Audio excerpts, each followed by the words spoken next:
तो सभी प्रकार के शास्त्र आज जितने प्रकार के आदरणीय भगवती जी बता रहे थे तो वो सारी किताबें आपके यहाँ है और कई कई प्रकार की किताबें हैं। आप लगातार अध्ययन करते हैं, सात्विक जीवन है, प्रतिदिन नित्य यज्ञ करने वालों में से है, नित्य पूजा पाठ करने वाले, संध्या करने वालों में से है।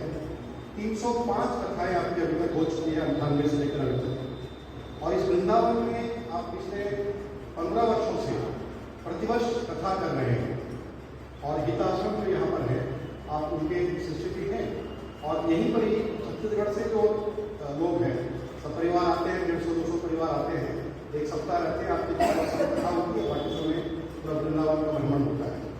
आपकी ऐसी योजना चलती है और अभी जो विषय आप रखेंगे महाभारत यानी जितने पुराण है, जितने अपने इतिहास ग्रंथ को कहते हैं या जो उपनिषद है या जो वेदों के जो सार है सभी समा करके सभी को लेकर के महाभारत में कुछ ना कुछ कहीं ना कहीं निकाला है। महाभारत में नहीं है तो दुनिया में कहीं नहीं है, दुनिया में कहीं कुछ भी है तो महाभारत में है। तो गाय कहीं भी है तो महाभारत में है और महाभारत में नहीं है तो कहीं और नहीं है। तो महाभारत में गाय ये विषय आपका रहेगा। आदरणीय कृष्ण भरद्वाज महाराज के अनुमति से मैं आपसे निवेदन करता हूँ कि कृपया इस विषय को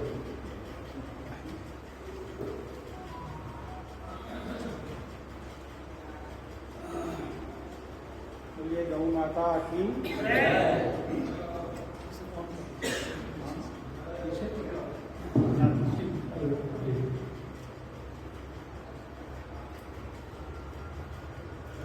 परम श्रद्धेय गुरुजी महाराज जी और हमारे गौ सेवा के राष्ट्रीय टीम के हमारे मार्गदर्शक पथदर्शक गौ सेवा में ही अपने पूरे जीवन को लगा देने वाले हमारे आदरणीय आप सभी मानव जी जिनकी प्रेरणा से हम गौ सेवा के कार्य में लगे हुए हैं। पूरे देश में गौ सेवा के लिए समर्पित कार्यकर्ताओं की टोली बनाने में इनकी बड़ी भूमिका है। स्वयं गो भक्त हो जाना, गो सेवक हो जाना, गौ महिमा के विषय में अच्छी जानकारी रख लेना अलग विषय है, लेकिन अपने ही जैसे और लोगों को तैयार करना ये बहुत बड़ी बात है।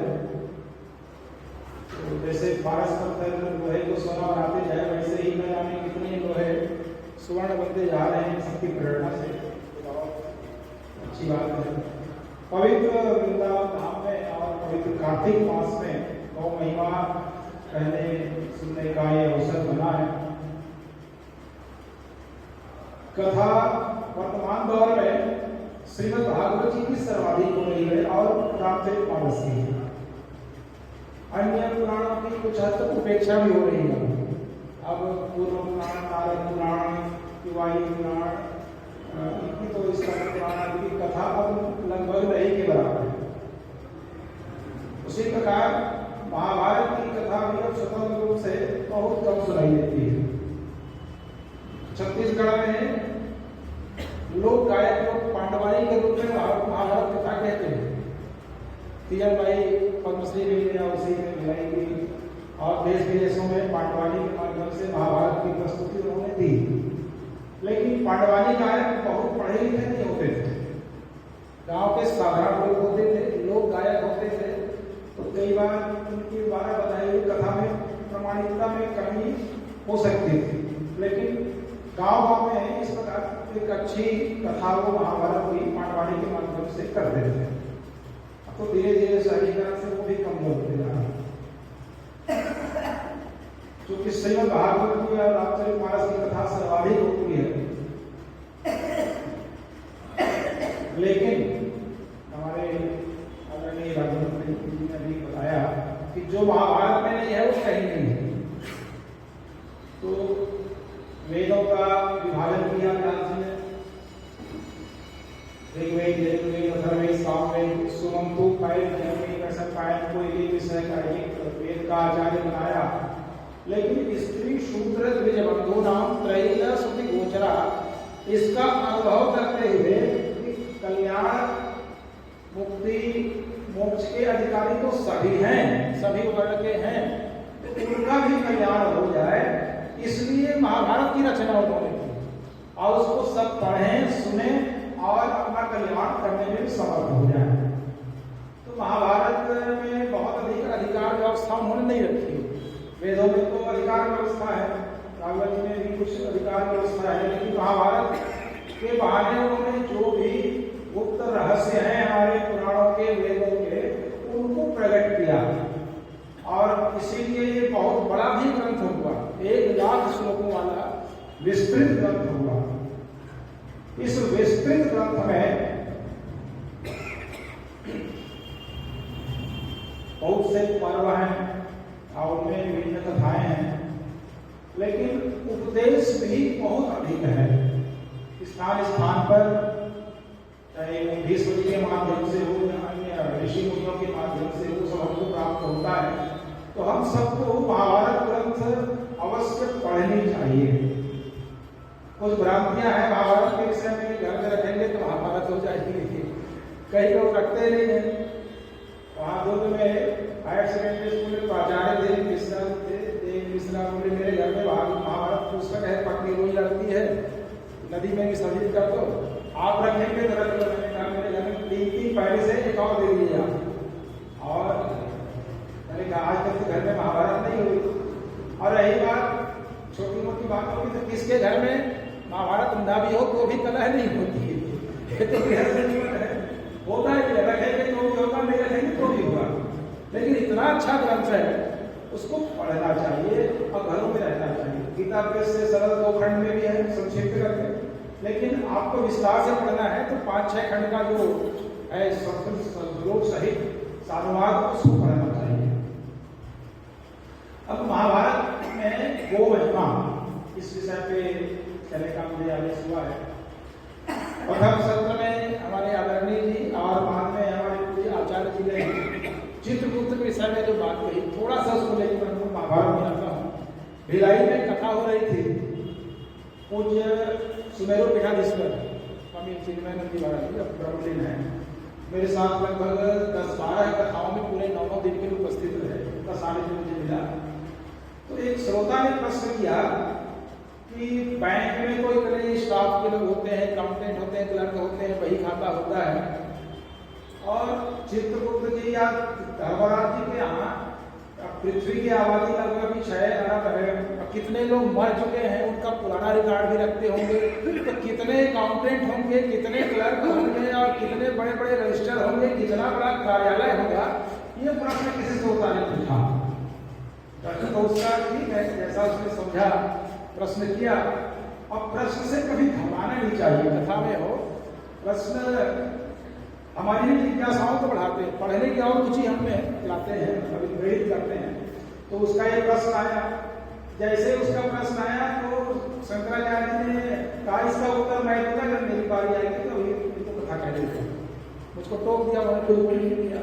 12 से 5 महीने 5 से 6 लोग बोल रहे थे, तो उन्होंने इसी विषय पर शुरू किया और बहुत 3-4 हज़ार लोग थे भिलाई के, सबको आश्चर्यचकित करके उन्होंने कहा वहाँ एक भी रजिस्टर नहीं है, कागज वगैरह कुछ नहीं है। अब संत है अपनी भाषा में बोले तो कैसे व्यवस्था है महाराज, लोग बहुत प्रमाणित नहीं, भजन सुनते उस दाता के दफ्तर में है एक बही, जो भी जैसा करे लिखा जाता वही, तो वही नहीं है, खाता नहीं है, तो बिगाड़ कैसे सुरक्षित रहता है। तो उन्होंने कहा वहाँ भी सब कंप्यूटराइज्ड है सब कंप्यूटर में है, वही खाता नहीं है। तो लोगों को उत्सुकता भी बढ़ी, अब आश्चर्य हो शंकराचार्य कह रहे हैं, अब ऐसी बात कह रहे हैं, तो कंप्यूटर तो अभी अभी आविष्कार हुआ है और जब से सृष्टि बनी तब से विचार कर रहे हैं। तो उन्होंने कहा आजकल चिप आया है, अब पहले चित्त था, अभी भी चित्त है, जो रहेगा, सृष्टि विलक्षण है। तो कहा हम जो कुछ भी करते हैं हमारे चित्त में तो वो दर्ज हो ही जाता है, और जब कोई व्यक्ति मरता है तो केवल स्थूल शरीर नष्ट होता है, सूक्ष्म तो बना रहता है, और सूक्ष्म में चित्त सम्मिलित है। और जब वो नरक जाता है तो उसके चित्त में छिपी हुई गुप्त रहस्य को या उसमें जो लिखी गई जानकारी है उसको जो पढ़ के उजागर करके वही चित्रगुप्त है। बोले अभ्रस्त में चित्रगुप्त हो गया, उसको रिकॉर्ड रखना भी पड़ता वहां, और चित्रगुप्त है और वो चित्र में छिपे हुए रहस्य को पढ़ के प्रकट कर देते हैं। और हमारे ही चित्र को कोई पढ़ के हमको सुनाए तो कोई दावा बिल्कुल भी आवश्यकता नहीं है, क्योंकि हमको तो पता है कि हाँ हमने ये कर लिए अच्छे हो जाते हैं, हमारे चित्र को पढ़ के सुनाया जाता है। तो इस प्रकार उन्होंने एक साधारण प्रश्न आया, उसका बहुत सुंदर निराकरण किया। संत होते हैं उनका पूरा जीवन पूरी किताब जैसे, तो उनका ये आशीर्वाद मुझे मिला था। आज हमारे दो आदरणीय के द्वारा ये चर्चा हुई थी, उसको थोड़ा भी आगे बढ़ाया। महाभारत में बहुत से प्रकरण हैं, तो वैज्ञानिक पक्ष को ऐतिहासिक पक्ष को रखा जाए। मूल कथा में महर्षि च्यवन की पूर्ण निष्ठा, महर्षि च्यवन की कथा भागवत जी में भी है, और कल जब भागवत जी की चर्चा होगी उसमें भी चर्चा होगी। उसमें 9वें स्कंद में राजा सूर्यवंशी की कन्या से उनका विवाह हुआ और वे दोनों महापुरुष की सब चर्चा भागवत जी में है। महाभारत में अलग से चर्चा है। महर्षि च्यवन एक बार जल के भीतर स्थित होकर के तप कर रहे थे और 10,000 वर्ष हो गए उनको तप करते हैं। जल के भीतर तपस्या कर रहे हैं, बैठे हुए हैं, आसन लगाए हुए हैं। संयोग से मछुआ लोगों ने जाल डाल दिया, और जो मछुआ लोगों ने जाल डाला तो मछली के साथ साथ महर्षि च्यवन भी फंस गए। आसन लगाए, आसन लगाए, बैठे हैं और जाल में फंस गए। जाल में फंसे और मछुआ लोग खींचते गए जाल को बाहर। लेकिन कुछ मछलियों के साथ महात्मा जी भी हैं, तो घबरा गए कि तपस्या में बाधा पहुंचाने के कारण कहीं हमको शाप न दे दे, अभी भस्म न कर दे। तो भयभीत होकर के जाल को जल्दी जल्दी हटाया और आसन लगाए बैठे हुए महात्मा जी को, महर्षि च्यवन को वैसे उठा के 3-4 लोग वापस जल में रखने वाले थे। ये नाराज ना हो, आंख खोले उससे पहले ही वो वहां पहुंचा दो ताकि हमको शाप न दे। महर्षि च्यवन चुपचाप आंख बंद किए भजन में लीन रहे या बैठे रहे। जाल हटाया गया तब भी वो चुप रहे। जब वापस इनको उठा के ले जा रहे थे जल में रखने के लिए, तब वो आंख खोले। अब बोले कहाँ ले जा रहे हैं? बोले वापस आप जहाँ तपस्या कर रहे थे वहां पहुंचाने, क्षमा करिएगा कि हमने आपकी तपस्या में बाधा पहुंचा दी। हमको पता नहीं था कि आप यहाँ पे तपस्या कर रहे हैं जल में, मछली के लिए हमने जाल डाला और आप फंस गए। तो महर्षि च्यवन ने कहा नहीं अब इसकी आवश्यकता नहीं है, मुझे वहां मत ले चलो। तब उन्होंने सम्मान कर दिया नीचे। फिर महात्मा जी खड़े हुए और कहा अब एक समस्या आ गई है। क्या कि जाल में जो वस्तु फंस जाए उस पर मछुआ का अधिकार होता है। तो मैं तो अब तुम्हारा गुलाम हो गया या दास हो गया या तुम्हारी संपत्ति के रूप में हो, मेरा चाहे जैसा भी उपयोग करो। तो मछुआ लोग फिर हाथ जोड़ के बोले महाराज एक तो आपकी तपस्या में बाधा पहुंचा है, इतना बड़ा अपराध हमसे हो गया, अब फिर कहते हो कि हमें दास बना लो, सेवा में रखो, तो ये तो और बड़ा अपराध हो जाएगा। तो इतना बड़ा पाप हमसे मत करवाइए महाराज, हमको क्षमा करिए। अब कहें हम आपको फिर से जल में छोड़ दें या आप जहाँ भी तपस्या करना चाहें करें। तो महर्षि च्यवन ने कहा नहीं, मैं तो अब तुम्हारा दास हो ही गया हूँ, अब मैं तुम्हारी संपत्तियों को भी जाल में फंस चुका हूँ। तो जो न्याय है उसका मैं पालन करूंगा। मैं तुम्हारी संपत्ति हूँ, अब मेरी उससे चाहे जो सेवा लो, काम करवाओ, मैं तुम्हारा दास हूँ। तो महर्षि च्यवन अड़ गए। मछुआ लोग बार बार हाथ जोड़ते रहे कि नहीं इतना बड़ा पाप हमसे मत करवाइए। तो ब्राह्मण भी बड़े महात्मा, हम कैसे आपकी सेवा लेंगे, आप क्षमा करिए। लगता है आप नाराज हैं, अब इस प्रकार से आप हमें दंड दे रहे हैं। कहा नहीं मैं नाराज नहीं हूँ, मैं हृदय से कह रहा हूँ, मैं तुम्हारी सेवा में प्रस्तुत हूँ, मुझसे सेवा लो। तो ये बात बहुत बढ़ी। संयोग से वहीं पर घूमते घूमते राजा नहुष पहुंच गए। इस समय पृथ्वी के राजा नहुष थे जो ययाति के पिता हैं, और कुछ दिन तक कार्यवाहक इंद्र रहे। जब इंद्र को ब्रह्म हत्या का दोष लगा तो वे कमल नाम में मानसरोवर में जाकर छिपे। तो इंद्र का पद रिक्त है। इंद्र व्यक्ति का नाम नहीं है, पद नाम है। स्वर्ग के राजा का पद नाम इंद्र है। वर्तमान में पुरंदर जी वहां के राजा हैं, तो वो इंद्र हैं। और जब ये कुछ दिन के लिए छिप गए, नहीं रहे, तो पद नहीं प्रबल रहे, तो राजा नहुस को ही इंद्र का पद दिया गया है। इतने बड़े वो भाग्यशाली रहे कि उनको इंद्र बनाया गया, लेकिन उनसे एक चूक हो गई। इंद्र बने, पद मिला, एक दिन उन्होंने इंद्राणी को, जो पूर्व में इंद्र थे पुरंदर, उनकी पत्नी शशि, जिनको पुलोंजा भी कहते हैं, उनको देख लिया। तो कहा इंद्र की सभी संपत्ति पर मेरा अधिकार हो गया है। पत्नी को छोड़ के, या पद बदला है, तुम नए आए हो, पद पर अधिकार है, पत्नी पर अधिकार कैसे हो जाएगा? लेकिन उनके मन में काम विकार आ गया और उन्होंने शची को संदेशा भिजवाया कि मेरी सेवा में तुम प्रस्तुत हो। बेचारी सती स्त्री थी, भयभीत हो गई और अपने पुरोहित बृहस्पति जी, पुरोहित शब्द बहुत महत्वपूर्ण है, हित शब्द छिपा हुआ है, जो अपनी तपस्या से, साधना से, शास्त्र ज्ञान से हमारे इस लोक में भी हितों की रक्षा करे और मरने के बाद परलोक में भी हमारे हितों की रक्षा करे, वो पुरोहित है। तो इतना महत्वपूर्ण ये कार्य है, इतनी बड़ी जिम्मेदारी है। तो शास्त्र ज्ञान के अभाव में, तपस्या के अभाव में, साधना के अभाव में हम ना अपना हित कर पाएंगे, ना यजमान का हित कर पाएंगे। इसलिए एक बड़ी जिम्मेदारी भी है हम पुरोहितों की। तो बृहस्पति जी देवगुरु हैं, उन्होंने शची से कहा कि तुम्हारी रक्षा हो जाएगी। एक उपाय बताया कि वो कामातुर है, कामांध है, नहुस, उसको कहना है कि मैं तुम्हारी सेवा में प्रस्तुत हो जाऊंगी, तुम्हारी बात मान लूंगी, लेकिन एक शर्त है। बोले क्या? बोले सप्तऋषियों से पालकी धुलवाते हुए तुम अपने महल से मेरे महल तक आना, तो मैं प्रस्तुत हो जाऊंगी। तो कामांध था, कामातुर था, पुण्य कार्य किया तो इतना बड़ा पद पाया, लेकिन एक कमी ने उसको पूरा ये अवसर उसके हाथ से फिसल गया। सब ऋषियों से कहा कि पालकी ढोते हुए मेरा आदेश है, मैं इंद्रराज इंद्र हूँ और महारानी के शची के महल तक मुझे ले चलो। अब पालकी में बैठ गया, पैर नीचे लटका दिया था, कामातुर हो रहा था, उतावला हो रहा था, तो उसके पैर हाथ पांव के कंधे पर, सिर पर लग भी जाते थे और जल्दी चलो कहता था, सर्प कहता था। सर्प माने जो शीघ्रता से चले, तो सर्प को कहता था, पैर हिलाता था।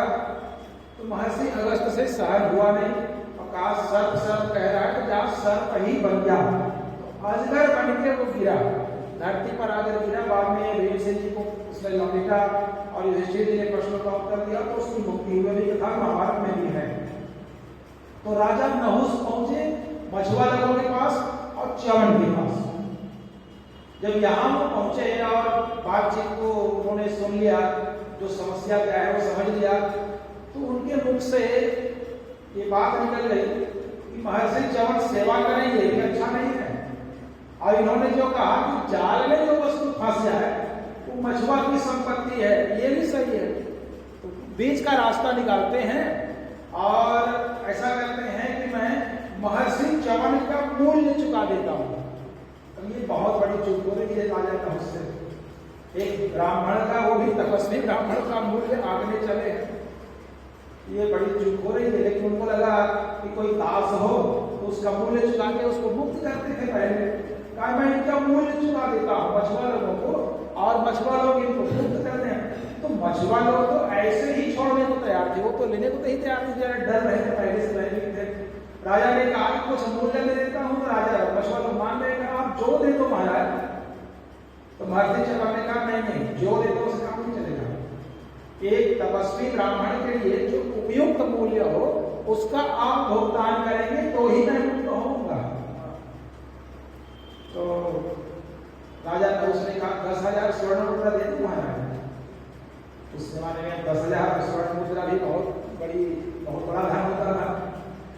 तो महर्षि च्यवन ने से हिलाया, नहुस जी की वो देखते हुए, राजा जी को देखते, बहुत कम है ये, तो थोड़ा और बढ़ाओ, एक तपस्वी ब्राह्मण के लिए आप मूल्य लगा रहे हैं तो थोड़ा और बढ़े।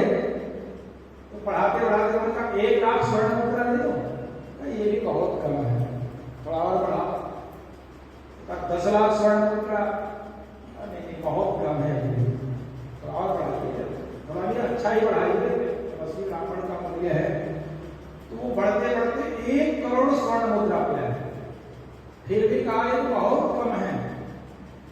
तो पूरी पृथ्वी के राजा थे नहुस, उन्होंने कहा कि मैं अपने राज्य का कुछ हिस्सा मछुआ लोगों को दे देता हूँ। कितना हिस्सा दोगे बताओ? तो एक दो राज्य का जनपद का नाम बताया, नहीं ये भी बहुत कम है, थोड़ा और बढ़ाओ और बढ़ाओ। तो बढ़ते बढ़ते वो आधी पृथ्वी तक पहुंच गए कि पृथ्वी का आधा भाग मैं मछुआ लोगों को दे देता हूँ, अब तो आप मुक्त हो जाइए। अभी भी बहुत कम है, थोड़ा और बढ़ाओ, मैं मुक्त हो जाऊं। तो वो भी चिट्ठी ढूंढ के पक्के, और क्षत्रिय दान करने में संकोच नहीं करते।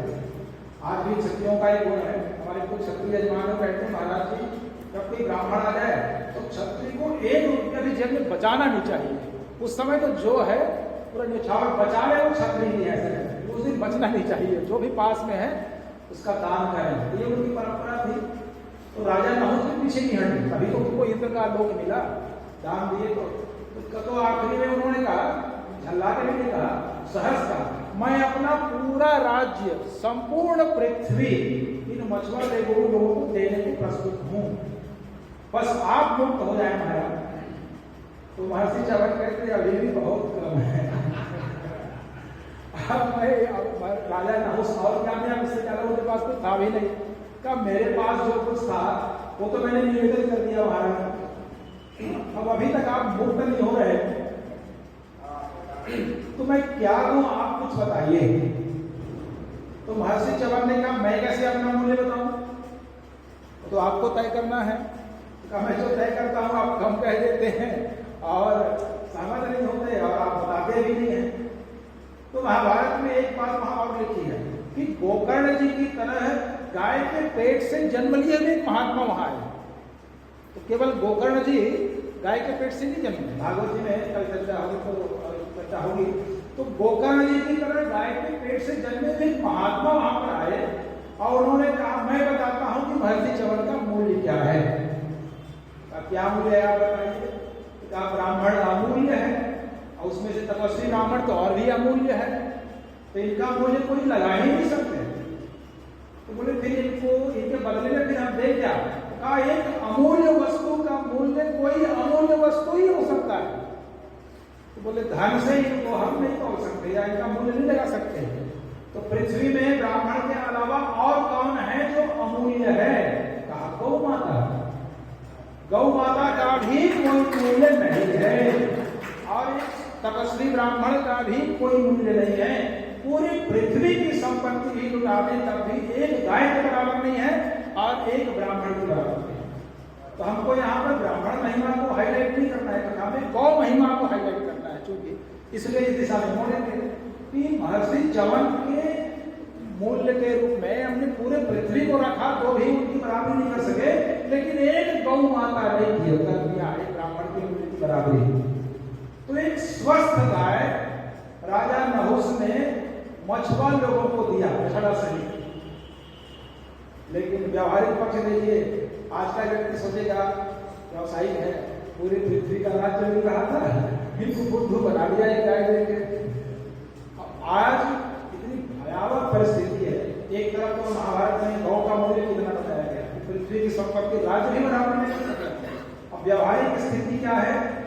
हमारे दुर्ग जिले में एक ग्राम है नंदकट्ठी, नंद जी की कोठी, उससे नाम पड़ा है नंदकट्ठी, अपभ्रंश हो गया।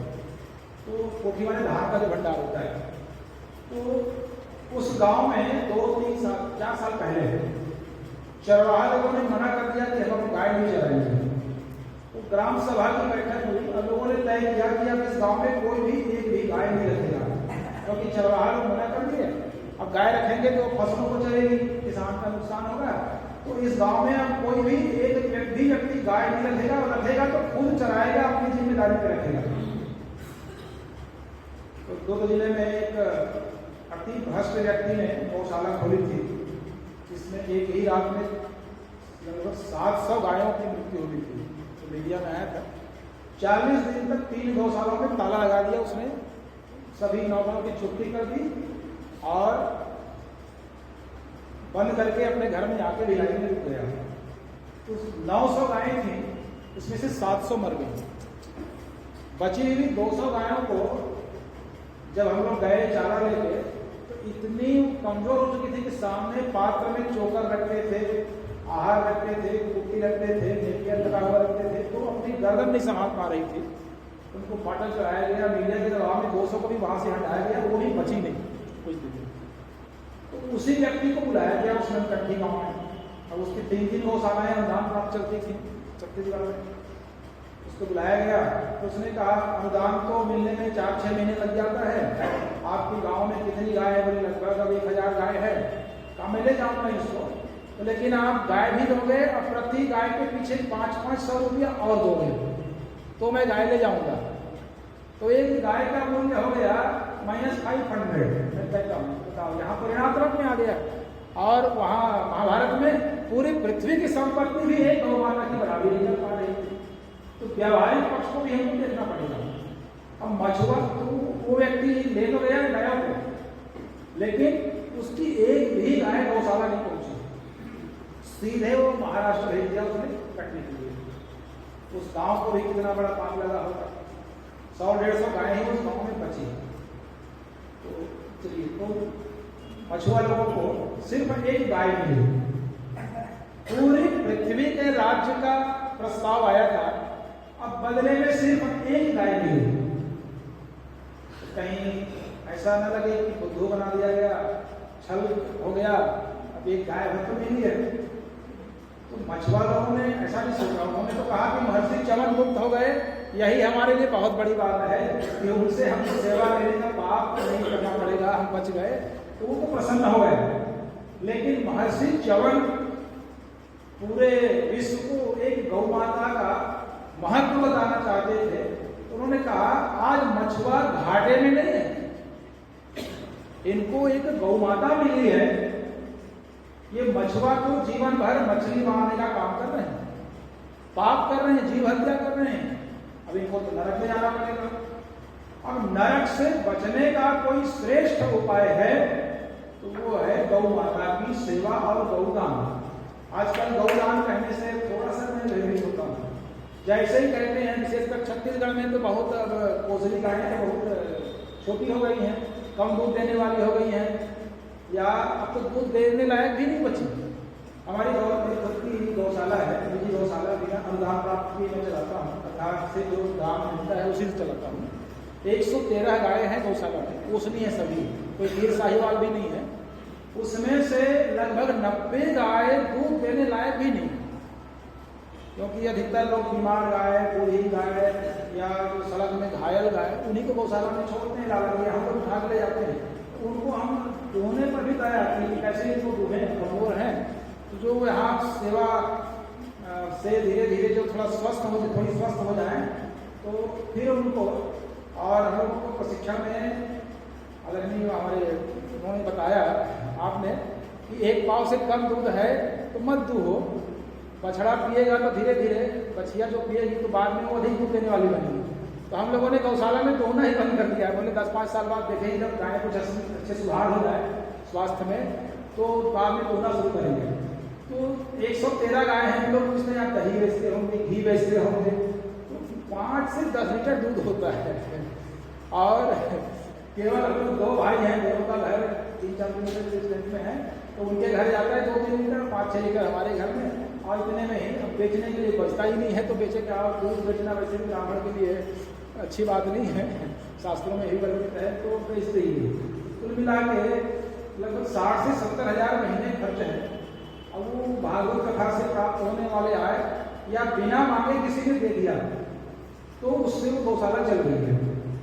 लेकिन पूज्य स्वामी जी दयानंद जी महाराज मेरे पीठाधीश्वर ने मुझसे कहा कि गाय तो तुम नहीं पालोगे, कोई भी व्यक्ति गाय नहीं पाल सकता, वो विश्व की जननी है, सबको पालने वाली है।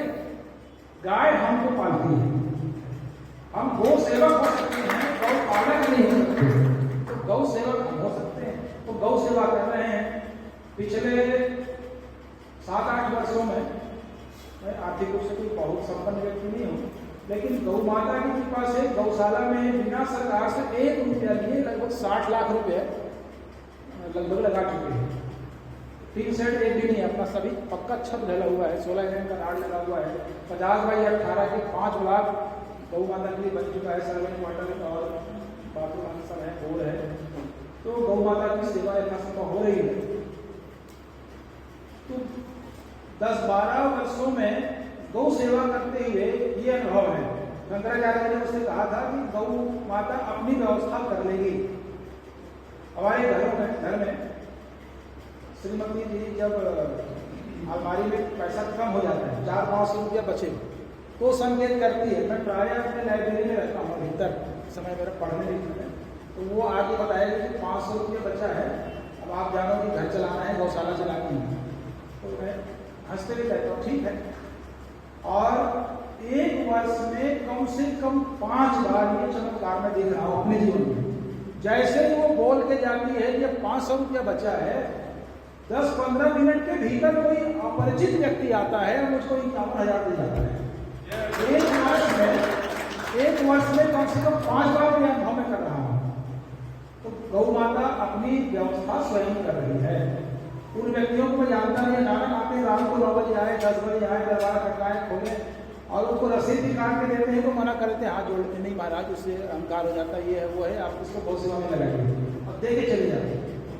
गौ माता की कृपा से गौशाला में व्यवस्था और सुधारने का प्रयास कर रहे हैं, आगे दूध का भी उत्पादन बढ़ जाए इसके लिए प्रयास कर रहे हैं। तो गौ सेवा करना हमारे हाथ में है। तो मछुआ लोगों को एक गाय मिली है। अब महर्षि चवन जी कहते हैं कि तुम लोग घाटे में नहीं हो, ठीक है, पृथ्वी का भी दान पा जाते हैं, तो क्या तुम्हें मुक्ति मिल जाती? इतना तो पाप किया और इतने वर्षों तक मछली मारे और जीव हत्या किया, तो इसके पाप से नरक को तुम्हारा जाना निश्चित है, तो तुम तो नरक जाते ही जाते। तो अब ये गौ माता क्या कर सकती है? तो कहा इस गाय का दान मुझे दे दो। तो मछुआ लोगों ने महर्षि चवन ने संकल्प करवाया और गौ का दान महर्षि चवन को ही दे दिया। इस पुण्य प्रभाव से मछुआ लोगों की मुक्ति हुई और जितनी मछलियों की उनके जाल में फंसने से अब तक मृत्यु हुई थी, मछलियों की भी मुक्ति हुई है।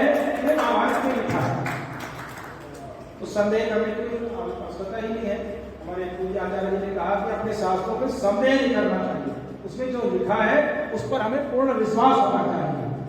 व्यास जी ऐसे समर्थ हमारे जो लेखक हैं, संकलनकर्ता हैं, पुराणों के रचयिता हैं, उनकी लेखनी में कभी संदेह नहीं करना चाहिए।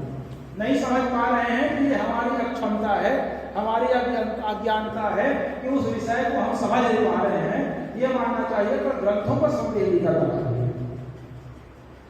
तो गौदान के प्रभाव से मछुआ लोग भी करें और उनको स्वर्ग की प्राप्ति हुई और मछलियों को भी स्वर्ग की प्राप्ति हुई। लेकिन ऐसा कहने से या गरुड़ पुराण में वर्णन करते समय कहेंगे कि बैतरणी नदी पार करना है तो गौदान करो, तो लोग घबरा करके सोचते हैं बस एक गौ का दान कहीं से कर दें। और छत्तीसगढ़िया गायें वैसे तो कोसली बहुत श्रेष्ठ है, लेकिन दूध के मामले में अब उपेक्षा से पिछड़ गई है। 50-100 साल पहले छत्तीसगढ़िया गायें भी 3-4 लीटर से कम दूध नहीं देती थी। अब दिन में 3 बार होते थे, काठियाँ भी अच्छी ऊंची थी, बैल खरीदने कभी दूसरे काम जाना नहीं पड़ता था, छत्तीसगढ़ से पर्याप्त बैल हो जाता। लेकिन आधुनिक खेती आदि होने से और कई कारणों से धीरे धीरे उपेक्षा होते होते छत्तीसगढ़ में गौ माता को सिवाय पैरा के और कुछ देते नहीं, धान का पैरा और किसी का कुटी कटवा के, और अगर कोई ये अगर साहिवाल खरीदने या गिर खरीदने या जर्सी खरीदने उसके लिए वो दाने का प्रबंध करेंगे। बाकी छत्तीसगढ़िया गाय है तो उपेक्षा कर दिए, वो चर के आए और दूध दे और बस, ज़्यादा खिलाना न पड़े। तो उपेक्षा से धीरे धीरे जो उसमें गिरावट आई है, स्वास्थ्य में, दूध देने में, ऊंचाई में, तो बहुत कम दूध देने वाली हो गई। अब जो 3 लीटर देती थी अब वो 1 लीटर की हो गई, आधा लीटर की हो गई, और जो एक पहले से 1 लीटर की थी वो लगभग नहीं दे रही है, थन चिपक के सूख गया है, स्थिति हो गई। तो वैसे ही गौ माता का दान तो वैतरणी नदी से बचने के लिए और नरक जाने से बचने के लिए लोग कर रहे हैं। हमारी जो भागवत कथा होती है, लोगों को पता है कि गौशाला है, तो कई गांवों में परंपरा है कि जो चढ़ाते हैं वो माइक पे बोलवाते हैं कि फलाने के द्वारा 500 रुपया और जो भी सोना चांदी दान दिया गया। मैं प्रायः इस बात को नहीं मना करता हूँ कि जो दे रहे हो वो रूप से तो भगवान सबके साक्षी हैं, लेकिन कई गाँव में लोग कहते हैं हमारे गाँव की व्यवस्था है महाराज, बोलने से ही लोग आते हैं, ऐसा वैसा है। मैं कई बार कहा नहीं देना हो तो मत बोले, मत बोलवाओ, लेकिन अब लोग कई जगह बोल देते हैं।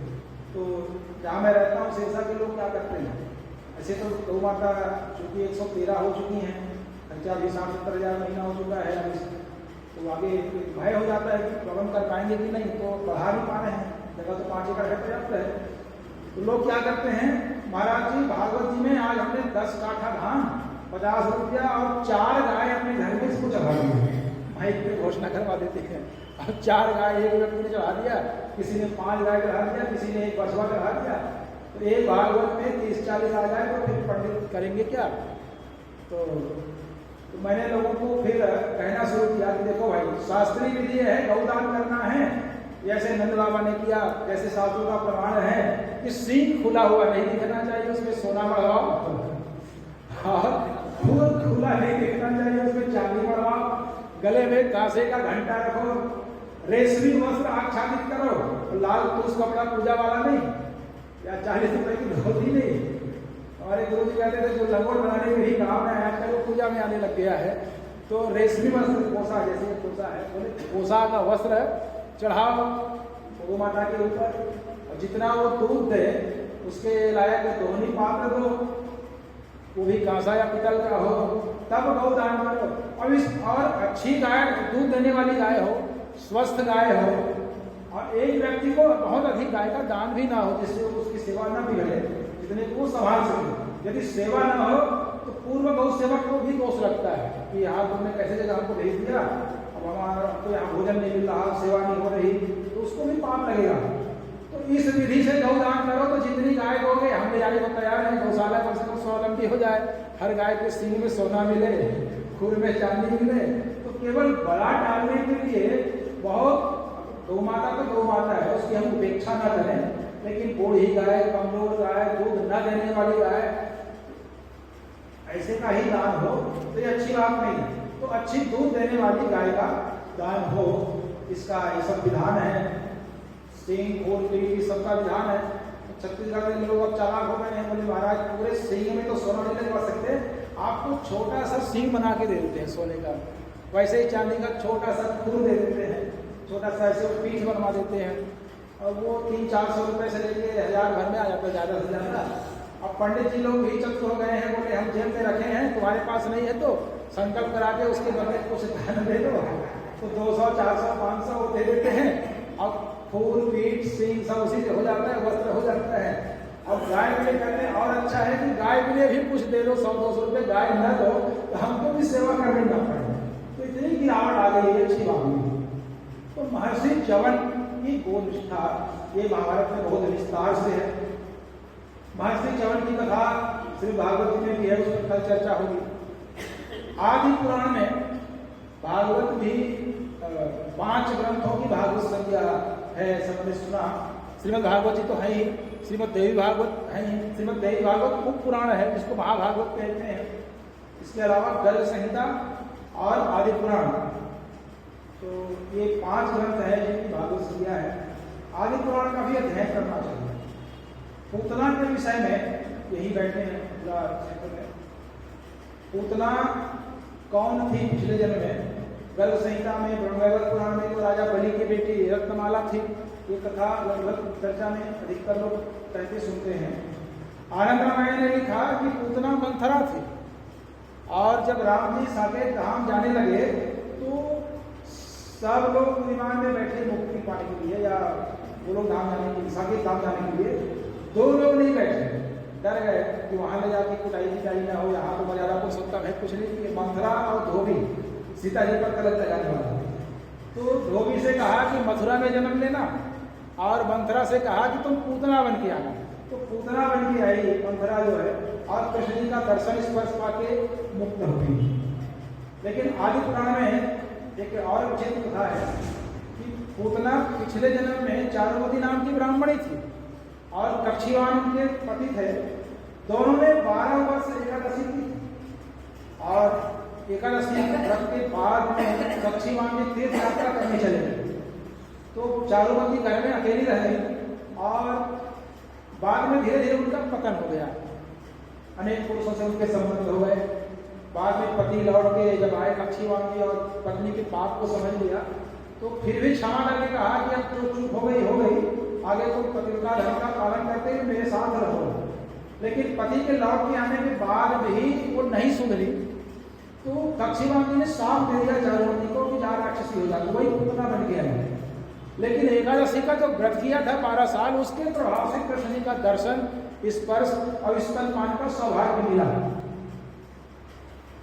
अब कितने बच्चों को मार के खाई थी इसका उल्लेख आदि पुराण में है कि ये 14,000 बच्चों को मार के खा चुकी थी व्रत क्षेत्र में। तो 14,000 बच्चों को ही क्यों खाया, इसका भी संबंध महर्षि च्यवन से है। उसकी चर्चा हो रही है, थोड़ी सी चर्चा इसकी। महर्षि च्यवन जी एक बार तपस्या कर रहे थे तो पाताल लोक से 14,000 असुर आ गए। महर्षि च्यवन को मारने का प्रयास कर रहे थे। उन तक पहुंचे नहीं थे, मारने के लिए निकट आ गए थे और उनकी तो आंखें बंद है, वो तपस्या रहे थे। तो महर्षि च्यवन के शरीर से ही 14,000 दिव्य पुरुष प्रकट हो गए और उन्होंने 14,000 असुरों को मार दिया। बाद में महर्षि च्यवन ने आंख खोली और देखा कि 14,000 लोग मरे पड़े हैं, 14,000 लोग खड़े हैं। कहा ये मरे वो कौन है, तुम लोग कौन हो? तो कहा ये असुर हैं, आपको मारने आए थे, हम आपके पुत्र हैं, आपके शरीर से प्रकट हुए हैं। अब आप हमें आज्ञा करिए कि हम आपकी किस प्रकार से सेवा करें। तो महर्षि च्यवन ने कहा मुझे पुत्र की आवश्यकता नहीं है, सेवा की आवश्यकता नहीं है, तुम सब लोग भोलेनाथ जी की सेवा में कैलाश जाओ। तो आदि पुराण के अनुसार 14,000 लोग कैलाश गए। भोलेनाथ जी समाधिस्थ थे। माता पार्वती ने इनको बैठने के लिए कहा, प्रतीक्षा करने के लिए कहा। अब वो दुर्भाग्य था उनका, भगवत प्रेरणा थी, क्या चूक हुई। महर्षि च्यवन जैसे दिव्य तपस्वी के देह से प्रकट होने वाले दिव्य महात्माओं के भीतर भी माता पार्वती को देखते ही काम भाव जागृत हो गया। लेकिन कुछ ही क्षण के लिए और तुरंत उन्होंने अपने आप पर नियंत्रण पा लिया, सभी 14,000 लोगों ने। और माता पार्वती अपने पाप को छिपाया नहीं, उन्होंने अपने पाप को माता पार्वती जी को प्रणाम करके बताया भी होगा, आप हमें दंड दीजिए। तो माता पार्वती ने कहा इसका निर्णय भोलेनाथ जी करेंगे, उनको समाधि से जाने दीजिए।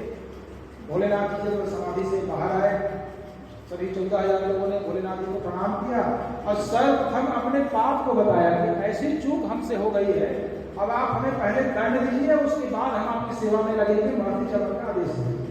तो भोलेनाथ जी ने कहा तुम लोग जाओ मथुरा और उसके आसपास की बस्तियों में जन्म लो और तुम सबको ही पूतना मार मार के खाएंगे। तो इन्हीं 14,000 बच्चों को पूतना ने मारा और जो पूतना के हाथों मरे वो सब मुक्त होते गए और कैलाश पर्वत जाते रहे और 14,000 लोग फिर शिव जी के गढ़ हो गए, उनकी सेवा में लग गए। तो महर्षि च्यवन के विषय में ये कथा आदि पुराण में है। अब महाभारत में गो महिमा पर चर्चा हो रही है तो इसमें बहुत से प्रकरण हैं। महर्षि च्यवन के बाद में राजा विराट की विराट गो संपदा, इसका बहुत विस्तार से वर्णन है। आप सभी लोग कथा से परिचित हैं कि पांडवों को 12 वर्ष का वनवास और 1 वर्ष का अज्ञातवास मिला। तो 12 वर्ष का वनवास बिता लेने के बाद पांडवों ने सोचा कि हम कहाँ जाके छिपे 1 वर्ष। तो राजा विराट के यहाँ जाके छिपे। तो कौन क्या कार्य करे? अर्जुन जी भिरंडला बन के राजकुमारी को नाच गान सिखाने लगे, गायन वादन कर। युधिष्ठिर जी राजा के सलाहकार हो गए और वीर जी भोजन व्यवस्था में लग गए। ऐसे ही सहदेव जी गौ सेवा के कार्य को अपने हाथ में लिए। तो महाभारत में सहदेव जी ने अपनी क्षमता का वर्णन करते हुए राजा विराट से कहा कि मैं 10 योजन ऐसे वर्ग क्षेत्र में सभी दिशाओं में कभी भी ये बता सकता हूं कि 10 योजन के भीतर अभी कितनी गायें हैं, नए क्षेत्र में भी जाकर, ये मेरी क्षमता है। और ये भी बता सकता हूं कि भूतकाल में इस 10 योजन में कितनी गायें थी और भविष्य काल में कितनी गायें रहेंगी, ये क्षमता है मेरी। बोले इतनी क्षमता कहां से आ गई? बोले महाराज युधिष्ठिर के यहाँ में गौ सेवा का कार्य करता था, तो वहां कितनी गायें हैं? का 100 गाय का एक वर्ग होता था और 8 लाख वर्ग राजा युधिष्ठिर के यहाँ गायें थी। मैं उनकी सेवा में लगा रहता था। 8 लाख गुणित 100 करें तो इतनी गायें राजा युधिष्ठिर के यहाँ थी। और मेरा पद नाम था तंतिपाल, ऐसा कुछ उन्होंने बताया राजा विराट को कि मैं तंतिपाल के पद पर था, तो मैं आपकी भी गायों की सेवा कर सकता हूँ, बैलों की सेवा कर सकता हूँ, तो मुझे इस कार्य में आप रख लीजिए। तो राजा विराट ने भी सहदेव को गौ सेवा में नियुक्त किया। उस समय 16 जनपद महाभारत काल में बहुत प्रसिद्ध थे। अभी हमारे इतिहास के इतने बड़े यहाँ बैठे हैं। तो राजा विराट के राज्य में जो ऐश्वर्य था, जो भी उन्नति थी, जो धन संपत्ति थी, वो गौ माता के कारण ही आई थी। और पहले चाहे व्यक्ति हो या राज्य हो, राजा हो, संपत्ति का आकलन गोधन से करते थे। कितनी गायें हैं जिसके अनुसार उसके संपत्ति का एक अनुमान लगाया जाता था। तो राजा विराट के यहाँ बहुत अच्छी से अच्छी गायें, जिसको आप नस्ल भी कह लेते हैं, अच्छी दूध देने वाली, और बैल भी अच्छे ऊंचे और स्वस्थ, अधिक से अधिक भार को खींच सकें आसानी से, ऐसे बहुत बड़ी संख्या में थे। और हस्तिनापुर में दुर्योधन को राजा विराट की संपदा से ईर्ष्या हो गई और 2 कारणों से वहां पर आक्रमण किया गया। एक तो पांडवों का अज्ञातवास भंग कर दिया जाए, हो न हो राजा विराट के यहाँ ही पांडव क्षेत्र में निवास कर रहे हो, और दूसरा कारण उनके गोधन को हम लूट सकें। तो बहुत बड़ी सेना लेकर के, जिसमें भीष्म और कर्ण आदि भी सम्मिलित थे, नेतृत्व कर रहे थे सेना का, उन्होंने राजा विराट के यहाँ पहले राज्य में आक्रमण किया। उनकी गौधन जहाँ विचरण कर रहे थे, उनको लूटने के लिए वहां पर आक्रमण किया, गौ रक्षकों को वहां से लगाया और गायों को लेकर के वो जा रहे थे, गोधन को लूट करके। तो राजा विराट चिंता में पड़ गए कि अपनी गौ माताओं को मैं कैसे बचाऊं। तो फिर अर्जुन जी गए और गांडीव का उस समय विकसित काला और युद्ध में लड़े और गौ माताओं को वापस ला करके राजा विराट को दिया। ये कथा भी लगभग प्रचलित है। तो गौ माताओं की सेवा किस प्रकार से सहदेव जी करते थे और कितनी उनमें क्षमता थी, और आज हम किस प्रकार से गौ माता की सेवा कर रहे हैं, हमें कितनी क्षमता है।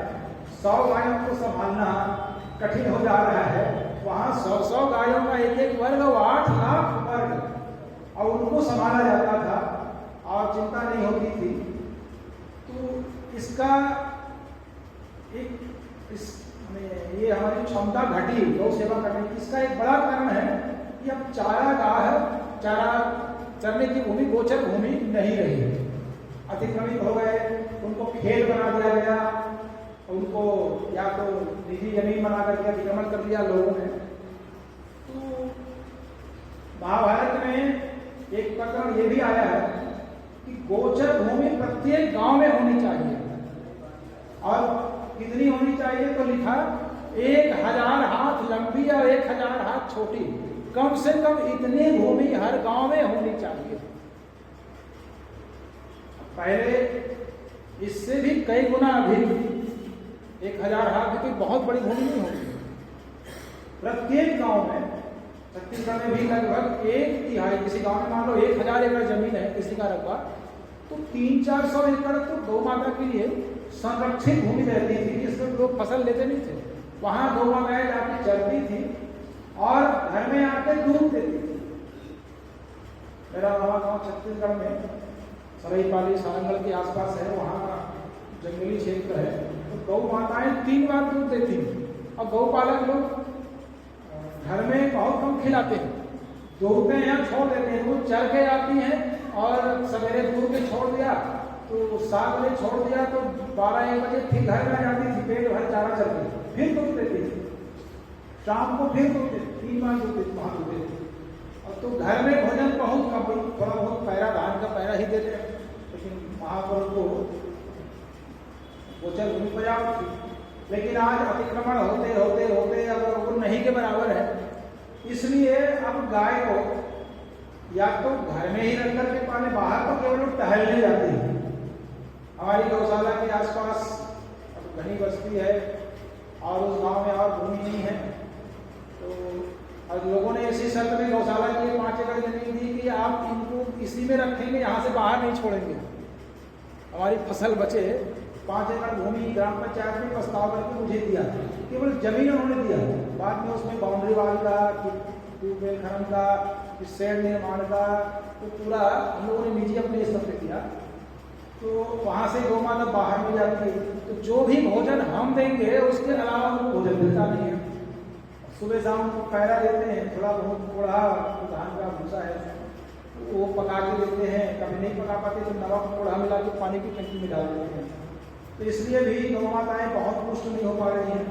बीच बीच में 1-2 एकड़ में नेपियर लगवाते हैं अलग से, और उस नेपियर गर्मी में प्रायः उनको वो दे रहे हैं, तो गर्मी में स्वास्थ्य अच्छा रहता है।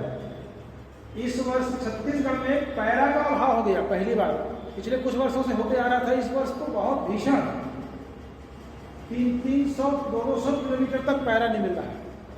एक मेटाडोर पैरा कुट्टी जो 8,000 रुपये का आता था, अभी वो 30,000 तक का आ रहा है, और वो भी नहीं मिल रहा। आज एडवांस जमा कर दोगे तो 25-30 दिन बाद सप्लायर जो है भेज रहा है, और मध्य प्रदेश से पैरा कुट्टी जा रहा है, दमोह से सप्लायर को पता नहीं कहाँ से पैरा को ट्रांसपोर्टिंग करना महंगा हो गया। तो पैरा छत्तीसगढ़ में कमी नहीं है, पहले 3 करोड़ गाय थी तो 70 लाख ही बची है। हार्वेस्टर से कटाई हो रही है, वो बिखरा हुआ पैरा पड़ा रहता है, उसको कोई इकट्ठा नहीं कर रहा, और पैरा है ही नहीं, और दूसरी फसल छत्तीसगढ़ में लगभग नहीं के बराबर है। जो पैरा होता था पर्याप्त उसको इकट्ठा नहीं कर रहे, अब पैरा ही इकट्ठा नहीं है तो कुट्टी वाले सप्लाई काट के भेजे किसको, तो शॉर्टेज हो गया। पिछले 3 महीने से मेरी गौशाला में 2 मेटाडोर कुट्टी था, उसको हम लोग एकदम प्रसाद जैसे बांट रहे हैं धीरे धीरे, और 8 रैया महिला मजदूरी को उनसे घास कटवाने का काम कर रहे हैं आसपास के खेतों में, फार्म में। और अपनी भी जो कृषि भूमि है मैं उसमें कुछ नहीं बोया, फेंसिंग है, घेरा है, और उसमें जो देसी घास उपजी है बरसात में, उसको कटवा करके 4-5 एकड़ अपनी जमीन है उसमें, और कुछ किसानों के आसपास फार्म है उसमें जो घास था, सब लोग को नीलाशक केमिकल डालते थे, उनको मना करवाया कि मत डालो, और हम लोग कटवा के ला रहे हैं। तो पिछले 3 महीने जिस दिन वो महिला जो छोटी माँ देती है, कोई त्योहार आ जाए या कुछ हो जाए, तो उस दिन पैरा कुट्टी को दे रहे हैं, ले लेकर अपने दीपावली की प्रतीक्षा कर रहे थे कब धान कटे तो नया पैरा आए। तो अभी इतनी बड़ी समस्या आ गई, तो चारा गोचर भूमि होनी चाहिए। गोचर भूमि में कब्जा लगभग पूरे देश में ये एक समस्या है, सरकार को इसको संरक्षित करना चाहिए। लेकिन आज से 5000 साल पहले हमारे धर्म ग्रंथों में जो बात लिखी गई कि गोचर भूमि में कब्जा करने वाला कितना बड़ा पापी होता है, यह केवल स्मृति की ये चर्चा है, उसमें चर्चा हुई। यहाँ हिताश्रम में प्रतिवर्ष कथा करने आता हूँ, 2 वर्ष पहले जब कथा करने आया था तो छत्तीसगढ़ का एक बड़ा किसान मुझे सुनने आया था, वो इस कथा को सुना। पहले चर्चा कर लेते हैं। एक चांडाली, अब जितने भी मनुष्य है उसमें से चांडाल को सबसे निकृष्ट माना गया। कुत्तों के साथ रहे, शव के हाथ का भोजन कर ले, शमशान में भोजन कर ले, तो अपवित्र माना गया उसको, चांडाल को। तो चांडाल की पत्नी चांडाली है, तो एक तो चांडाली है, ऊपर से रजस्वला है और अपवित्रता है, चांडाली है और रजस्वला है। अब ये इसको भूख लगी तो भोजन ढूंढते ढूंढते शमशान घाट पहुंची, तो वहां पर एक कौवे का शिकार किया इसने। तो कौवे का मांस और घृणित माना गया है, तो उसने कौवे का शिकार किया।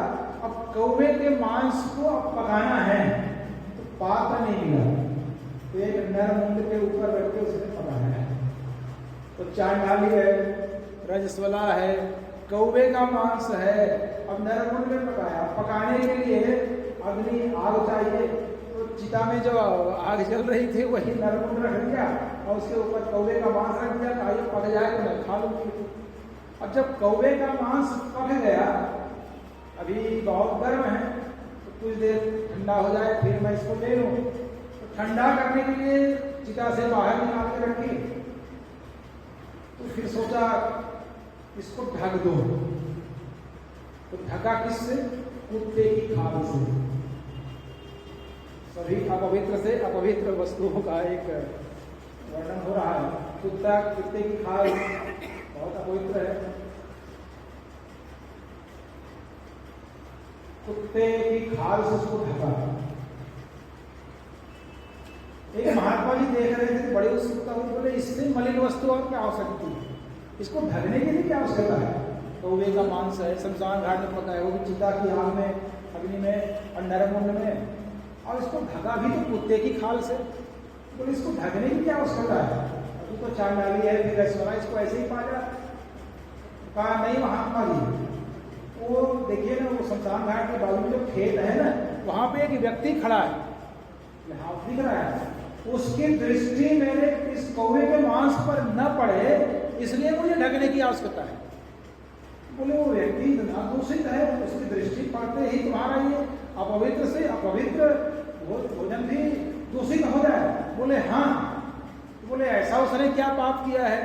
तो कहा पहले वो गोचर भूमि थी और उसका उस महापापी ने अतिक्रमण कर लिया है, तो वो इतना बड़ा महापापी हो गया है कि मुझ चांडाली के, रजस्वला के कौवे का मांस जो चिता की अग्नि में पका, वह भी उसके दृष्टिपात से ही दूषित हो जाएगा, मेरे लिए भी यह अभक्ष्य हो जाएगा, मैं इसको नहीं खा सकती। तो इतना बड़ा पापी है जो गोचर भूमि में कब्जा करे। ये बात मैं लगभग प्राय सभी कथाओं में बोलता हूँ संदर्भ के अनुकूल। अब गौ महिमा, गौ कथा स्वतंत्र रूप से अभी बहुत बड़ी संख्या में नहीं हो पा रहे हैं। अब गौ कथाकार तैयार हो, इसके लिए हम लोगों ने छत्तीसगढ़ प्रांत में 2 बार गौ कथा प्रशिक्षण शिविर स्वतंत्र रूप से 2 बार आयोजित किया अपनी गौशाला में। तो फिर भी अभी हम उनको ही गौ कथा के लिए कहीं भेज नहीं पाए, राखी जी अब छत्तीसगढ़ कहीं रह चिंता करेंगे। अब गौ कथा 3 दिन की या 7 दिन की बहुत जल्दी छत्तीसगढ़ में तो कम से कम आएंगे।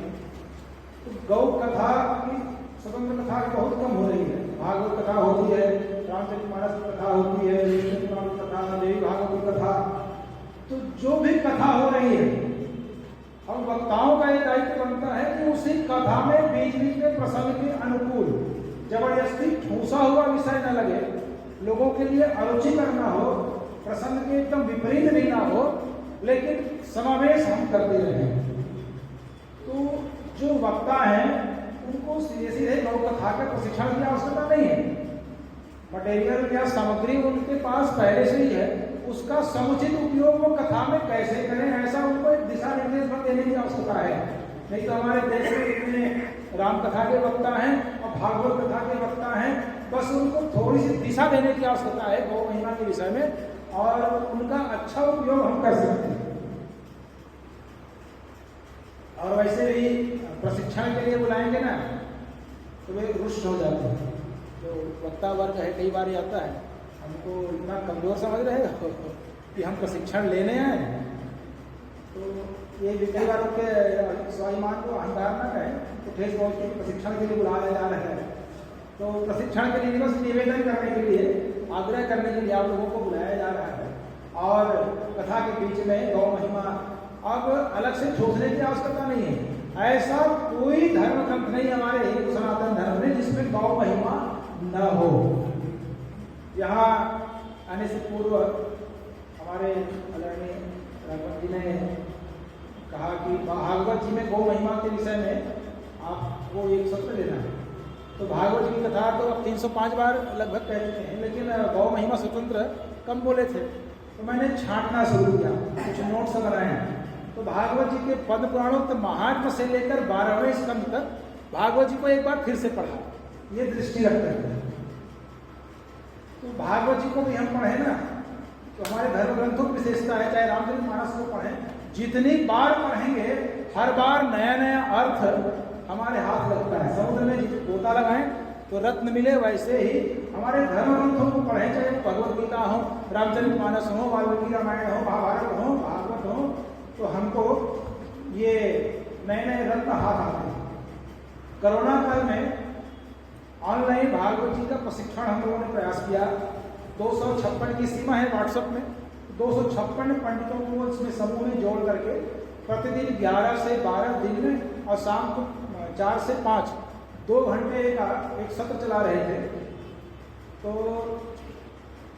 उनके जो प्रश्न आए, 60 प्रश्नों को मैंने सूचीबद्ध किया और उन 60 प्रश्नों को दृष्टि में रखते हुए भागवत जी का फिर से अध्ययन किया। तो भागवत मंथन नाम का एक पुस्तक, इसमें लेखन कार्य हो गया उन प्रश्नों के उत्तर में ही, अलग अलग प्रकरण लेते हुए। तो दृष्टि रख करके ग्रंथों को फिर से पढ़ा। तो गौ महिमा को दृष्टि में रख करके, चश्मा में लगा के कोई अलग रंग का चश्मा लगा के देखे ना तो रंग बदल जाता है, तो वैसे ही गौ महिमा को दृष्टि में रख करके भागवत जी का अध्ययन किए। और फिर जब महाभारत का थोड़ा सा अध्ययन किया तो ये पाया कि गौ महिमा भागवत से भी अधिक महाभारत में स्थान मिला है उसको। तो महाभारत की भी उपेक्षा नहीं होनी चाहिए। तो अगर मैं हमारे डॉक्टर भाई साहब जी ने भैया ने कहा कि महाभारत पर भी एक सत्र हो सकता है, तो आज ये सत्र भी उनके आग्रह पर, आदेश पर ही चल रहा है। तो राजा विराट की गो संपदा, इसका भी हम समयानुकूल भागवत कथा में या राम कथा में उपयोग कर सकते हैं। ऐसे ही वशिष्ठ जी की गोनिष्ठा, समुद्र मंथन से कामधेनु प्रकट हुई। गौ माता की उत्पत्ति के विषय में पुराणों में 3 प्रकार की कथा है। तो एक बार ब्रह्मा जी अमृत पान कर रहे थे, तो अमृत का जो झाग है, फेन है, उनके मुख से गिरा, उससे सुरभि गाय प्रकट हुई। एक कथा ये। दूसरी कथा है, भागवत जी में भी है, कि समुद्र का मंथन हुआ और उसमें से गौ माता कामधेनु प्रकट हुई। 14 रत्नों में से एक है गौ माता, जिसका मूल्य आज हम लोगों ने -500 बना दिया है दुर्भाग्य से। तो गौ माता अमूल्य है। तीसरी चर्चा है, वो भी भागवत में भी है, अन्य ग्रंथों में भी है, कि प्राचेतस दक्ष जब प्रकट हुए और उनके 10,000 पुत्र और 1,000 पुत्र हरियश्व सबलाश्व तपस्वी हो गए। उन्होंने 60 कन्याओं से जो विस्तार किया, उसमें से एक सुरभि, और उससे भी कद्दू से सर्पों का, तो सुरभि से गौ माता का विस्तार हुआ। तो चाहे दक्ष कन्या के रूप में, चाहे समुद्र मंथन से प्रकट होने वाली कामधेनु के रूप में, और चाहे ब्रह्मा जी के मुख से सम अमृत के झाड़ के रूप में सुरभि गाय प्रकट हुई। अब कामधेनु ने 5 बछिया को जन्म दिया, उसमें से एक नंदिनी भी जो वशिष्ठ जी के पास है। बहुला गाय आदि की चर्चा होती है, अलग अलग महात्माओं को एक गाय बछिया जो है दी गई, उन्होंने सेवा की और उनको बड़ा उनका लाभ हुआ। तो वशिष्ठ जी ने विश्वामित्र जब उनके यहाँ पहुंचा, जब वो राजा थे, पूरी सेना और उनके जो भी मंत्रीगण रहे होंगे, मंत्री परिषद रहे होंगे, और राजा अब जंगल में वशिष्ठ जी की कुटिया में पहुंचे। अब एक महात्मा तो अपरिग्रही ही होते हैं, संग्रह करते नहीं है, प्रत्यक्ष रूप से उनका कोई ऐश्वर्य वैभव होता नहीं है, भले ही प्रत्यक्ष रूप से तो सब कुछ उनके पास है। लेकिन विश्वामित्र जब वहाँ पहुंचे तो थोड़ा संकोच हुआ कि महात्मा कहाँ व्यवस्था कर पाएंगे। तो कहा, मेरे लिए राजा की व्यवस्था कर दीजिए, हमारे थोड़े बहुत मंत्रिमंडल के कुछ लोग हैं, उनकी व्यवस्था हो जाए तो देख लीजिए, बाकी सेना को फिर आगे बढ़ेंगे, और जहाँ अनुकूलता हो जाए इनके भोजन का प्रबंध हो जाएगा। तो वशिष्ठ जी ने कहा, चिंता की कोई बात नहीं है, आप सभी स्नान कर लीजिए, हाथ को धो लीजिए, और सबके निवास भोजन सबका समुचित प्रबंध हो जाएगा, समय में हो जाएगा। बहुत आश्चर्य होगा, ये तपस्वी महात्मा जंगल में रहते हैं, आप परिग्रही हैं, तो एक बहुत बड़ा आश्रम भी नहीं है, और यहाँ पर इतने लोगों की व्यवस्था हो जाए, बात कहिए। और देखते ही देखते फिर गौ माता की कृपा से सबके लिए भोजन और निवास का प्रबंध हो गया, सब लोगों की अच्छी व्यवस्था हो गई। तो विश्वामित्र जी लज्जित हो गए, कहा मेरा ऐश्वर्य तुच्छ है एक महात्मा के ऐश्वर्य के आगे। तो उन्होंने पूछा कि ये सब आपने कैसे किया? तो वशिष्ठ जी ने कहा मैंने कुछ नहीं किया, ये तो सब गौ माता का आशीर्वाद है। ये गौ माता तो फिर राजा के पास होनी चाहिए। राजा को इतने लोगों का प्रजा का भरण पोषण करना पड़ता है, एक कुटिया भर में रहे, कुछ महात्माओं का ही भरण पोषण हो तो ये इसका पूरा समुचित उपयोग लाभ नहीं होगा। तो ये गौ माता तो, ये गाय तो मेरे पास होनी चाहिए, काम मुझे दे दो। वशिष्ठ देने को तैयार नहीं हुए, तो बलपूर्वक काम ले जाएंगे। कुछ सैनिक आ गए, रस्सी खोल के बलपूर्वक नंदिनी को ले जाने लगे। छत्तीसगढ़ में प्राय लोग ये समझते हैं कि दंडकारण्य जंगल ही रहा है, आदिवासियों का क्षेत्र रहा है, तो ऐसा भी नहीं है। महाभारत काल में भी वहाँ अच्छे अच्छे राजा हो गए। बृहस्पति जी ऐसे छत्तीसगढ़ के राजा थे जो महाभारत के युद्ध में सम्मिलित हुए थे। और त्रेता युग में भी दशरथ जी की ससुराल दक्षिण कौशल ही है। छत्तीसगढ़ में कोसिर नाम का एक गांव है जो महानदी के किनारे बसा हुआ है। वहाँ कोसलेश्वरी देवी की प्रतिमा है जो दक्षिण कौशल की अधिष्ठात्री देवी हैं। और महानदी से 3-4 किलोमीटर की दूरी पे वो नगर था, बहुत बड़ा नगर था। राजा भानुमान उनका नाम था, दशरथ जी के ससुर जी का। उनकी राजधानी छत्तीसगढ़ में दक्षिण कौशल में कोसिर हम लोग मानते हैं। अब इतने वर्षों बाद कोई ऐतिहासिक साक्ष्य कहाँ से लाए? वो तो कोई 24वें त्रेता कहते हैं और कोई 28वें भी कहते हैं। उसमें भी अब 43 लाख वर्ष का एक चतुर्युग है, तो इतने लाखों वर्ष के बाद कई प्रकार के भौगोलिक परिवर्तन हुए, तो उसमें साक्ष्य कैसे लाए? तो एक बहुत बड़ा महल गांव में जमीन के नीचे दबा हुआ है, जिसको आज तक पुरातत्व विभाग ने खुदाई नहीं की। तो वहाँ छत्तीसगढ़ में राम वनगमन शोध दल बना, इसमें मैं भी एक सदस्य था। तो हम लोगों का मानना है कि 14 वर्ष में 11 वर्ष वनवास में राम जी ने छत्तीसगढ़ में बिताया और चित्रकूट में रहे। चित्रकूट में प्रजा क्योंकि बार बार मिलने आ जाती थी, उनको लगा कि असुविधा है तो वो और नीचे उतर गए। और उनका वो मामा गाँव भी था, इसलिए सहज प्रीति थी और दंडकारण्य भी सटा हुआ था। वहाँ पर असुरों को मारने की आवश्यकता भी थी, इसलिए उधर चले जाए। तो छत्तीसगढ़ में पूरा एक मार्ग खोजा गया है, कोरबा से अंबिकापुर से लेकर के दंडकारण्य बस्तर तक, सुकमा तक। और स्थान स्थान में सीतामढ़ी है, जहाँ रात रुकते थे, सीता जी रसोई बनाती थी। कोरबा में सीतामढ़ी, ऐसे बहुत जगह। तो राम जी के समय में तो महानदी किनारे बहुत बड़ा वो नगर था, महल। इतना सा मिट्टी खोदेंगे तो इतने चौड़े चौड़े नींव महल के प्राप्त होते हैं। खोदने की आवश्यकता है, मैं जाके खोद के देखा हुआ, लेकिन इतिहासकार लोग वहाँ शासन के लोग पहुँच नहीं पाए हैं, वो प्रयास चल रहा है। छत्तीसगढ़ में केवल जंगल था ऐसा नहीं है। तो एक गांव है वर्तमान में छत्तीसगढ़ में दुर्ग जिले में, नंदिनी खुंदनी। और लोग ये कहते हैं, जनश्रुति है कि वशिष्ठ जी की गाय यहाँ चरती थी। और खुंदना माने पैर रखना, विचरण करना। तो नंदिनी के खुंदने के कारण गांव का नाम नंदिनी खुंदनी पड़ा है। और उस गाय को चराने वाले जो अहीर लोग थे, तो गौ माता है तो चराने वाले भी रहे होंगे। तो नंदिनी खुंदनी के बाजू में अहिवारा है, अबरा का लोप हो गया है, अहिरवारा था वो अहिवारा हो गया। छत्तीसगढ़ में भी कुछ स्थान है, उसके भी पौराणिक साक्ष्य को भी जुटाने की आवश्यकता है। इस विषय में भी हम लोग प्रयासरत हैं। तो वशिष्ठ जी की गोनिष्ठा पे चर्चा हो रही थी महाभारत से। तो विश्वामित्र बलपूर्वक वशिष्ठ जी की गाय को लूट कर ले जाने लगा। तो गौ माता का एक स्वभाव पहले भी था, आज भी है, और भविष्य को जल्दी प्रतिकार नहीं करते। सहनशीलता में कुछ मामले में पृथ्वी से भी बढ़ के हैं।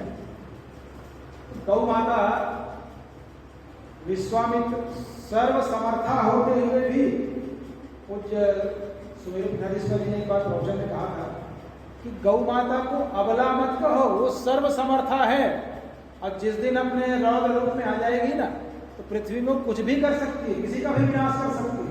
वो तो हम गौ सेवकों की परीक्षा ले रही है कि तुम अपने कर्तव्य को निभाओगे कि नहीं, हमारी परीक्षा वो ले रही है। तो नंदिनी वशिष्ठ जी को पूछती हैं कि आपने मुझे विश्वामित्र को क्यों दे दिया? तो वशिष्ठ जी ने कहा कि मैंने नहीं दिया, वो बलपूर्वक छीन के ले जा रहे हैं, मैंने नहीं दिया, मेरी इच्छा नहीं है। तो आपकी इच्छा नहीं है ना? कहा नहीं, तो ठीक है। तो नंदिनी जी के अंगों से न जाने कितनी बड़ी सेना फिर प्रकट हो गई, और देखते ही देखते विश्वामित्र की सेना का विनाश कर दिया। विश्वामित्र लज्जित होकर के वहां से भागा। तो विश्वामित्र को कई बार वशिष्ठ जी के सामने आकर के लज्जित होना पड़ा है, चाहे उनके ब्रह्मदंड के आगे हो, ब्रह्म तेज के आगे हो, या फिर नंदिनी जी के आगे हो। और जब तक वशिष्ठ जी ने ब्रह्मर्षि की उपाधि नहीं दी, स्वीकार नहीं किया, तब तक विश्वामित्र 36,000 साल गायत्री जपने के बाद भी, आज गायत्री की महिमा इतनी है, दुर्भाग्य से जिनको अधिकार है वे छोड़ते जा रहे हैं, और जिनको अधिकार नहीं है वो देते जा रहे हैं। दोनों के लिए ये दुखदायी है। गायत्री की महिमा का प्रत्यक्ष मैंने भी अनुभव किया अपने जीवन में। मैट्रिक थर्ड ईयर निकला था, बीएससी में एडमिशन नहीं हुआ, व्यापार करने के लिए धन नहीं था, अधिक खेती नहीं थी, तो 3-4 वर्ष निरर्थक जीवन जिया। एक बार मैं अपने मामा गांव गया, हमारे मामा जी त्रिकाल संधि उपासना करते थे। उन्होंने कहा गायत्री और दरिद्रता विरुद्धार्थी शब्द है, गायत्री जपने वाला कभी दरिद्र हो ही नहीं सकता। मुझको कहा गायत्री जपो, संध्या करो और फिर देखो। तो मैंने संध्या को प्रारंभ किया। शुरू में कुछ वर्ष निकाल था, बाद में सुमेरुनाधीश्वर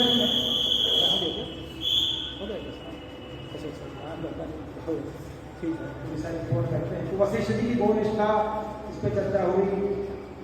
ऐसे ही महाभारत में पूरा एक पर्व है जिसमें गौ महिमा का ही वर्णन है। भीष्म जी सरसैया में लेटे तो भी उन्होंने युधिष्ठिर जी को गौ महिमा का बहुत विस्तार से वर्णन किया है।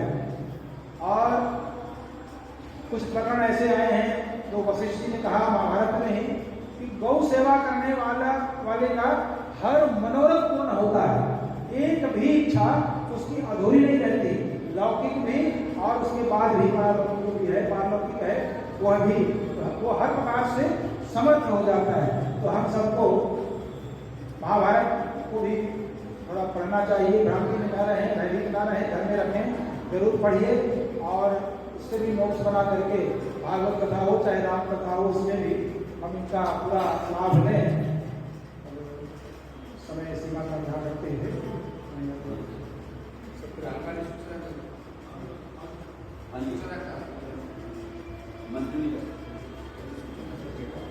एक तो सूचना अपनी यह है कि जो कथा की छोटे छोटे कथा की प्रसंग है उनकी पुस्तक छपी हुई है, तो अनिल जी से हम ले सकते हैं। जब भी समय लगे हाँ ये ले सकते हैं। हाँ मूल्य देख करके 30 रुपया मूल्य। दूसरा सुबह 6:30 एकात्मता स्रोत है, उसके बाद खबर हो गया होगा